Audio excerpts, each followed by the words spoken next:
એક લોકવાયકા મુજબ ખાપરાનું ગામ ખાલપરા ગામનો અઠંગ અને કસબી વાળો ચોર એ ખાપરા તરીકે જાણીતો થયો. બીજો કોડીનાર વાળો એટલે કોડનારીઓ, એના ઉપરથી કોડિયો કહેવાયો એમ માનવામાં આવે છે. બંને જુનાગઢ રાજ્યના રાજા રા માંડલિકના સમયકાળમાં થઈ ગયા.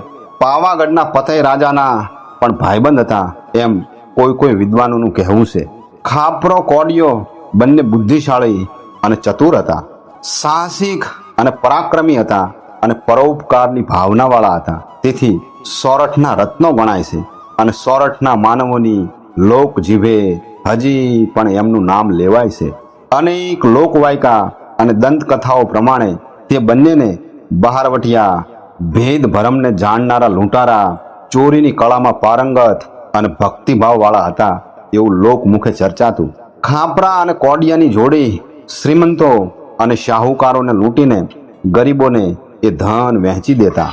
તેમની લૂંટ અથવા ચોરી પાછળ પરોપકારની ભાવના હતી. એમ કહેવાય છે કે બાબરો ભૂતને એ સમયે દેવરૂપ માનતા. બાબરા ભૂતની સાધનાના પ્રતાપે અને બાબરા ભૂતના વરદાનથી આ બંને ચતુર ચોરોને વેશ બદલવાની અદ્ભુત કળા સિદ્ધ થઈ હતી. તેથી તેઓ કોઈ દિવસ પકડાયા નહોતા. એવું કહેવાય છે કે બાબરા ભૂતે વરદાન આપેલું કે તું ચીતવીશ એવો તારો વેશ થશે, તને કોઈ ઓળખી શકશે નહીં, પણ એટલું ધ્યાન રાખજે કે કોઈ બોન દીકરીઓ અને સાધુ બામણ ને સરવણને સતાવતો નહીં. આમ ખાપરો કોડિયો બંને ચોરોમાં શીર મોર હતા અને અઠંગ દ્યુત રમનારા પણ હતા. તેમણે લૂંટેલો માલને સાચવવા ભોંયરા રાખ્યા હતા. એવા બે ભોંયરા, એક ઉપરકોટમાં ગિરનારની તળેટીમાં ખાપરા કોડિયાની ગુફાઓ તરીકે જાણીતું છે. બીજું પાવાગઢ ઉપર પતાયના મહેલની બાજુમાં ખાપરા ઝવેરીનો મહેલ ખંડેર રૂપે આજે પણ બતાવાય છે.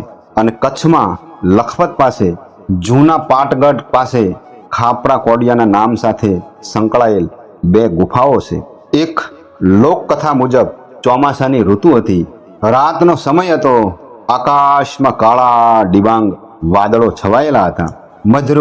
મધરો મેઘ વરસતો હતો. રાતના અંધકારમાં કાંઈ હુજે એવું નહોતું. ખાપરો ધીમા પગલે ચાલ્યો જાય છે. ત્યાં અચાનક સામેથી હાંકલો સંભળાયો. એલો કોણ છો? ઊભો રહેજે એમ કહીને એની સામે તલવાર ઉગામી. બીજાએ અંધારામાં પણ જાણી લીધું કે એણે તલવાર ખેંચી છે. એક ક્ષણ માટે વરસાદ અટકી ગયો હતો. તે અણસારાથી બીજાએ કહ્યું કે તલવાર મ્યાન કરી દે.